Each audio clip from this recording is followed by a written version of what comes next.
All right, everyone. So we got to talk about Hurricane Helene. Yeah, this one's got our attention. This thing is looking pretty serious, right? Already Category 4, Yeah, and it's headed straight for Florida's northwest coast later today. right. Later today, Thursday. What's got me a little concerned, I got to say, is not just the wind speed, but it's just the size of this thing. It's massive. Yeah, no, you're right to be worried. Have you ever seen anything like it? I mean, it's definitely unusually large.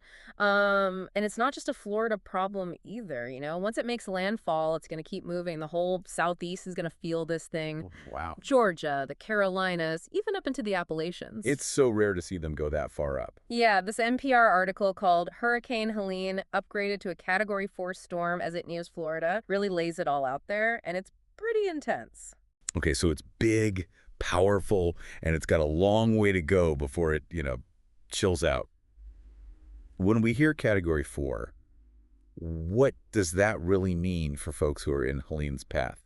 So it's not even just the wind, although those hurricane force winds extend about 60 miles from the center. Wow. We're talking about a potential storm surge of 10 to 20 feet in some areas. 10 to 20 feet. I mean, that's Which is just a wall of water. like a two-story house. Basically, yeah, 2 stories high, crashing inland. And you can just imagine the kind of damage that can do. Oh, absolutely. That's terrifying. And I can't help but think back to Hurricane Ian back in 2022. Oh, yeah. That also had a massive surge, didn't it? It did. And that's the thing people forget about with hurricanes. It's not always the wind, that causes the most damage.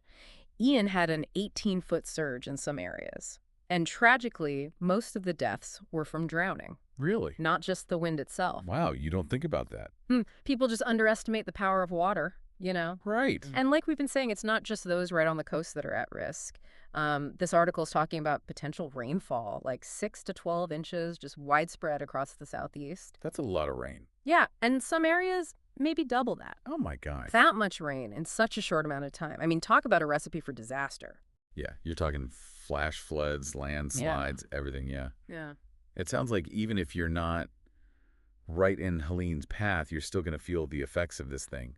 I mean, what's the situation like on the ground right now? I mean, people must be freaking out a little bit, right? Well, I don't know about freaking out, but A little concerned. yeah, there's definitely a sense of urgency. The news reports coming out of Florida are already showing flooding in places like Naples, Treasure Island, Tampa, Really? Sarasota, St. Petersburg. And that's just the beginning, It's just going to get worse from here. And we're already seeing those evacuation orders going out, which is never a good sign. No, absolutely. And dozens of counties, especially those low-lying areas, that are prone to that storm surge we were talking about, Yeah. they're under mandatory or voluntary evacuation orders. And one thing that stood out to me in this article, actually, was they were talking about nursing homes being evacuated, which, you think about it, that really highlights the seriousness of the situation. Totally. It's serious when they're moving out the most vulnerable people. Exactly. Yeah. What about the rest of Florida, though? Are things shutting down? I mean, Yeah, so the governor has actually declared a state of emergency wow. for, pretty much the entire state. The whole state. Oh. Schools and universities are closed. Some airports are closed. And they're really urging anyone who's still in an evacuation zone to just shelter in place. Don't even try to get out at this point. Wow. Batten down the hatches. It sounds like that's what they're doing. But like we said, Helene is not just a Florida problem. This thing's moving fast. Yeah. And it's headed towards some pretty heavily populated areas. Yeah, no, you're right. It really is going to be a huge part of the southeast that feels this. And I think even more concerning, it's moving so fast. Yeah. Which means those strong winds, they're going to reach far inland much quicker than a slower moving storm would. So even if you're hundreds of miles from the coast, you could still be dealing with like the brunt of Helene's force. Absolutely, yeah. That's terrifying. It is, yeah. This article, they were specifically calling out the Appalachian region as like a huge potential trouble spot because they're forecasting up to 18 inches of rain. 18 inches of rain. Yeah, which on top of mountainous terrain like that could be, oh man. Talk about landslides, mudslides, yeah. Exactly. And then you've got, we can't forget about all the major urban areas that are further inland that are still, going to be in line for this. Tallahassee, yeah, Atlanta, Asheville, all those places, potential flooding, heavy winds. It's really, it's a good reminder that hurricanes aren't just a coastal event. It's so easy to think that. Right. That if you're, what happens in the ocean stays in the ocean kind of thing. But that's just not the case. No, not at all. And unfortunately, that's something that, I think people learn the hard way a lot of times. Yeah. But yeah, it's actually really fascinating when you think about it, Yeah. just how interconnected our ecosystems are. Right. Even with a hurricane like this, hundreds of miles inland, you're going to feel these ripple effects, Hmm. affecting infrastructure, agriculture, even public health. Oh, yeah, absolutely. It's a stark reminder that Mother Nature, you don't mess with her, right? Right. And it's a good reminder to always be prepared. So speaking of, for anyone listening who might be in Helene's path, what's the number one thing you think that they should be doing right now? I mean, honestly, if you're under an evacuation order, just go. Like, don't even hesitate. Grab your go bag, make sure your loved ones are safe, and get out. Like, it's always better to be safe than sorry, you know? It's so easy to think, oh, it's not going to be that bad or I can tough it out. But this article had, I thought, a really chilling but important reminder about driving in flooded areas. Can you talk about that a little? Yeah, you would not believe how many people underestimate the power of moving water. I mean, even Hmm. just a few inches of fast-flowing water can sweep a car away.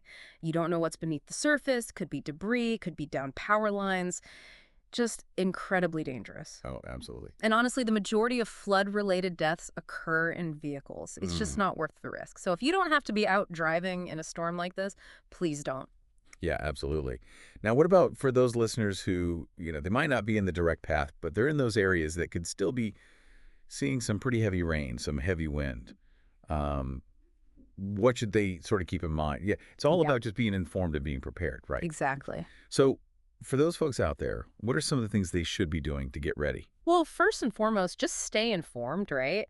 Like, pay attention to those weather alerts. Right. Make sure you're getting them from, reliable sources like the National Weather Service. And have a plan, especially in case of power outages. Yes. Oh my gosh. Charge those devices. Get Right. those flashlights out. It's always the first thing to go, you It's know? first things to go. And it's one thing to have the supplies, but do you know how to use them? Like, do you know where your water shutoff valve is Ooh, good point. in case a pipe bursts or something like that, These are the kinds of things that it's good to think about now before a storm hits. Absolutely. Yeah. Yeah. Don't want to be caught off guard. Well, it's easy to feel, I think, a little helpless when you see a storm like Helene just barreling towards land. But, you know, it sounds like there are things that we can all do to prepare no matter where we are. Absolutely. And one thing I thought was really interesting in this article was how they were talking about, yeah, pay attention to the wind speeds, but it's really that storm surge and that inland flooding, like we were talking about earlier. Yeah, Those are often like the deadliest aspects of a hurricane. And yet I feel like they don't always get the same kind of attention. You know what I mean? it's true. We always get fixated on those categories, right? Right. Is it the category 3? Is it a category 4? Yeah. But as we saw with Helene and with Ian before it, it's the water Yeah. in all of its forms. In all its forms, that is a force to be reckoned with. Absolutely. It's really, really powerful. Well, on that sobering note, any Mhm. sort of final words of wisdom for our listeners out there as they kind of process all this information about Hurricane Helene? I think preparedness is key, of course. But beyond that, just don't be afraid to lean on your community, Yeah. Yeah. Like check on your neighbors, especially elderly neighbors or people who might need some extra help. That's a really good point. I think we get through these things together. Beautifully said, yeah.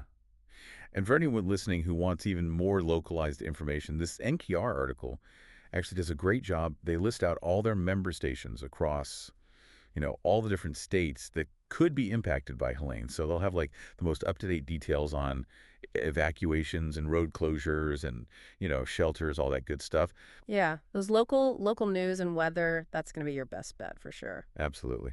Well, we've covered a lot of ground today. Everything from Helene's projected path, the science behind its power, to the importance of preparation and, heeding those evacuation warnings if you're in an area that's, being told to evacuate. Knowledge is power, right? That's right. And hopefully this deep dive on Hurricane Helene has given you the insights you need to stay informed and, most importantly, stay safe. And for those of you looking for even more information on hurricanes, on disaster preparedness, we'll be sure to link to some resources in our show notes because you can never be too prepared. Never hurts to be prepared. That's right. Until next time, everyone, stay safe out there.